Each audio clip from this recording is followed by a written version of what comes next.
నమస్కారం, welcome to Suman TV. నేను గీతాంజలి. భద్రాచలంలో ఉన్నటువంటి గోవింద కల్పవృక్ష నారసింహ సాలగ్రామ ఆశ్రమం అందులో చాలా మందికి తెలుసు.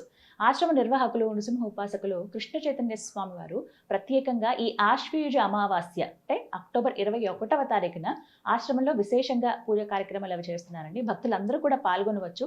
సాధారణంగా ఆశ్రమంలో పౌర్ణమి కానీ అమావాస్య కానీ ఎంత విశేషంగా ఉంటుందో వెళ్ళాలే కానీ మనం అక్కడ అలా ఉండిపోతాం అంతే, స్వామిని చూస్తూ. అక్కడ జరిగేటువంటి కార్యక్రమాల్లో మనం అందరూ కూడా పాల్గొనవచ్చు. అయితే ఈసారి ఇంకాస్త విశేషంగా జరగబోతున్నాయి. మనం ఎవరెవరు పాల్గొనవచ్చు, ఎటువంటి కార్యక్రమాలు జరుగుతున్నాయి, వాటి వివరాలు అవన్నీ కూడా ఇవాళ వీడియోలో తెలుసుకుందాం. మనతో పాటు ఉన్నారు గురువు గారు, వారితో మాట్లాడదాం. గురుగారు నమస్కారం అండి. నమస్కారం అమ్మా. ఆశ్వయుజ అమావాస్య ఏంటండి విశేషం? సాధారణంగా అమావాస్య పర్వదినం అనేటువంటిది మన దగ్గర ఒక పెద్ద పండుగ అమ్మ. ఎందుకంటే నృసింహస్వామి వారి యొక్క దర్శనం చేసుకోవడానికి, ఆయన రక్ష మా కుటుంబానికి ఉండాలి అనే సంకల్పంతో అమావాస్య నాడు స్వామివారి దగ్గర దర్శనానికి వచ్చేటువంటి వాళ్ళ సంఖ్య కొన్ని వేలాది మంది ఉంటుందమ్మ. అంటే అమావాస్య అనగానే మనందరం కూడా లక్ష్మీ ఆరాధన చేస్తే అత్యద్భుతమైనటువంటి ఫలితం మనకు చాలా అత్యంత విశేషంగా ఉంటుందమ్మ. ఇప్పుడు వచ్చేటువంటి అమావాస్య కూడా దీపావళి మరుసటి రోజు చాలా విశేషమైనటువంటి అమావాస్య. కార్తీక మాసానికి ముందు రోజు, కార్తీక మాసం ప్రారంభానికి ముందు రోజు. అయితే ఇక్కడ స్వామివారి ఆశ్రమంలో అమావాస్య అనగానే ఎందుకు అంతమంది వస్తున్నారు, వచ్చేటువంటి వాళ్ళందరికీ కూడా మంచి జరుగుతుందా? అసలు మామూలుగా సాధారణంగా మనకు శాస్త్రం చెప్పినటువంటి విధానం ఏంటంటే, ఎక్కడైనా కూడా ఒక చేసేటువంటి ప్రదక్షిణ ద్వారా, మనం సాధారణంగా ఏ క్షేత్రానికి వెళ్ళినా ప్రదక్షిణ చేస్తే అక్కడ ఉన్నటువంటి ఫలితం వస్తుంది. మన దగ్గర ప్రదక్షిణ చేసేటువంటి ఫలితం ఎంత గొప్పదయ్యా అంటే, భూ ప్రదక్షిణ చేస్తే మనం ఎలాంటి ఫలితాన్ని పొందుతాము, అక్కడ స్వామివారికి చేసేటువంటి ప్రదక్షిణ మనం అంతే ఫలితాన్ని పొందుతాం. ఎందుకయ్యా అంటే, నార్మల్గా గోమాతకు ప్రదక్షిణ చేస్తే భూమండలానికి సకల దేవతలకు ప్రదక్షిణ చేసినటువంటి ఫలితం వస్తుందని చెప్పి మనకు వేదం, శాస్త్రం, పురాణాలు చెప్పి ఉన్నాయి. నరసింహస్వామి వారికి సంబంధించినటువంటి ప్రదక్షిణ చేస్తే అంటే నృసింహస్వామి వారికి ప్రదక్షిణ చేస్తే ఈ బ్రహ్మాండానికి అంతా కూడా ప్రదక్షిణ చేసినటువంటి ఫలితం వస్తుంది అని చెప్పి మనకు శాస్త్రం. భూమి ప్రదక్షిణాన్ని మధ్య యత్ఫలం లభతే చిరా తత్ఫలం లభతే సద్యో నారసింహ ప్రదక్షిణం. మరి ఆ రెంటికి కలిపి చేసేటువంటి ప్రదక్షిణ అమావాస్య పర్వదినం నాడు మనకు ఉండేటువంటి ఎలాంటి చీడపీడలైనా కూడా, ఎలాంటి గ్రహబాధలైనా కూడా అవన్నీ తొలగించి నృసింహ రక్ష అనేటువంటిది ఆ కుటుంబానికి అందుతుందమ్మా. అంత విశేషం అక్కడ స్వామివారికి చేసే ప్రదక్షిణ. అక్కడ స్వామివారికి ప్రాతకాలంలో గోపూజ అయిన తర్వాత నవకలశ స్నపన తిరుమంజనం, అంటే సాలగ్రామ అభిషేకానికి సంబంధించినటువంటిది అత్యంత విశేషంగా సాలగ్రామ తిరుమంజనం జరుగుతుంది. ఆ తిరుమంజనంలో కొన్ని విశేషమైనటువంటి సాలగ్రామాలు, కల్పవృక్ష నరసింహస్వామి వారితో పాటుగా చాలా విశేషమైనటువంటి సాలగ్రామాలు ఉంటాయి. ఆ సాలగ్రామ తీర్థం తీసుకోవడానికి కొన్ని వేల మంది వస్తారు. ఎందుకయ్యా అంటే, సాలగ్రామ తీర్థం శరీరం పైన పడితే శరీరంలో ఉండేటువంటి పైన ఉన్న పాపం పోతుందంట, లోపలికి తీసుకుంటే లోపల ఎముకకు పట్టినటువంటి పాపం కూడా పోతుందంట. అంత గొప్పది సాలగ్రామ తీర్థం. ఆ రోజు చాలా విశేషంగా అభిషేకం జరుగుతుంది. సరే, ప్రాతకాలంలో ఆ రెండో అయిపోయిన తర్వాత సంతానానికి సంబంధించినటువంటిది భగవంతుడు ఆయన నిజంగా ఎంత వైభవం అయ్యా అంటే, అక్కడ 18 సంవత్సరాలు 19 సంవత్సరాలు సంతానం లేక ఇబ్బంది బాధపడుతున్నటువంటి ఎంతో కొన్ని వందల వేల మందికి స్వామివారి సన్నిధిలో గరుడ ప్రసాదం తీసుకుంటే ఖచ్చితంగా సంతానం అవుతుంది. ఇందులో ఎలాంటి సందేహం, వైనతేయ హోమం ప్రత్యేకంగా సంతానం వాళ్ళ కోసమే మనం ఆశ్రమంలో కూడా ఉదయం సాయంత్రం 2 రకాలుగా మార్చాము. ఉదయం ప్రత్యేకంగా కేవలం వైనతేయ హోమాన్ని, గరుడ ప్రసాదం కోసమే వైనతేయ హోమం చేసి గరుడ ప్రసాదాన్ని అక్కడ ఇవ్వడం జరుగుతుంది. ప్రత్యేకంగా తేనె, ఇలాచి ప్రసాదాన్ని ఇవ్వడం జరుగుతుంది. వాటి వల్ల ఎంతో మందికి సంతానం అయినటువంటి వాళ్ళు కోకోలమ్మ. అక్కడ స్వామివారి సన్నిధిలోకి వచ్చి పుట్టు వెంట్రుకలు తీసుకునేటువంటి వాళ్ళు, అన్నప్రాసం తీసుకునేటువంటి వాళ్ళు, నామకరణం చేసుకునేటువంటి వాళ్ళు ప్రతి నిత్యం నెలలో కనీసం 15-20 మంది ఇలా ఉంటున్నారమ్మ. అంటే అంత విశేషంగా సంతానాన్ని భగవంతుడు అక్కడ అనుగ్రహిస్తున్నాడు. అయిన తర్వాత దృష్టి తీసేటువంటి కార్యక్రమం.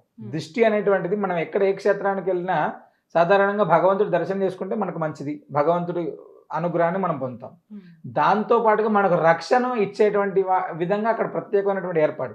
అంటే సుదర్శన మంత్రాత్మకంగా మనకు మనం అనేటువంటి బ్లాక్ మ్యాజిక్ కావచ్చు, చేతబడులు, బాణమతులు దాటడం, ఏదైనా నెగిటివ్ ఎనర్జీ ఏదైతే ఉన్నాయో, లేదా దృష్టి దోషాలు, చాలా మంది నరుడు దృష్టికి నల్లరాయి పగిలిపోతుందంటారు. అలాంటి దృష్టి దోషాలు ఏవైతే ఉన్నాయో ఆ దృష్టి అనేటువంటిది పూర్తిగా మానవుడికి ఉండకూడదు అనేటువంటిది ఒకటి.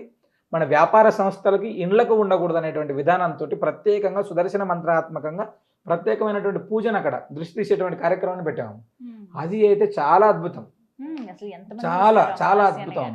అక్కడ తీసుకున్న తర్వాత శరీరం చాలా బాగుపడింది, ఆరోగ్యంలో మార్పు వచ్చింది, మా వాళ్ళలో కుటుంబంలో మార్పులు వచ్చినాయని చెప్పినటువంటి వాళ్ళ సంఖ్య కోకొలడమ్మ.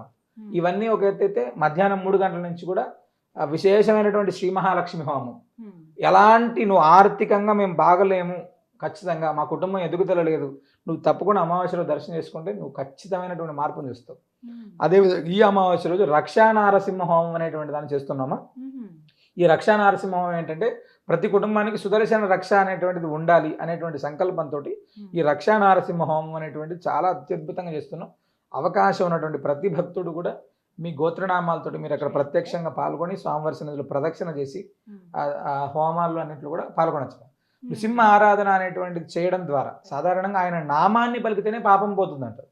నారసింహ అని పలికితేనే మనకు ఒక రకమైనటువంటి రక్షణ. ఆదిశంకరాచార్య స్వామి వారు, మధ్వాచార్యులు, రామానుజాచార్యులు ఇలా అందరూ అంటే త్రిమతాచార్యులు కూడా విశేషంగా నృసింహ ఆరాధన చేయమని మనకు చెప్పారు. నృసింహస్వామి యొక్క నామం అనేటువంటిది మనం పలుకుతుంటే, నృసింహస్వామి యొక్క సంబంధించినటువంటి ఆలయానికి వెళ్ళినా ప్రదక్షిణ చేసినా, అశ్వమేధ యాగం చేస్తే మనకి ఎలాంటి ఫలితం వస్తుందో ఆయన యొక్క నామాన్ని జపిస్తేనే ఆ ఫలితాన్ని మనం పొందుతాం. అంత గొప్పది నృసింహస్వామి వారు.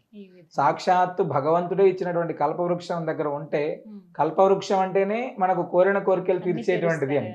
అక్కడ ఉండేటువంటి భగవంతుడు మనం ఎంత శ్రద్ధగా చెప్తామో, మనం ఎంత శ్రద్ధగా భగవంతుని అడుగుతామో అంతే అద్భుతంగా నెరవేరుస్తున్నాడు.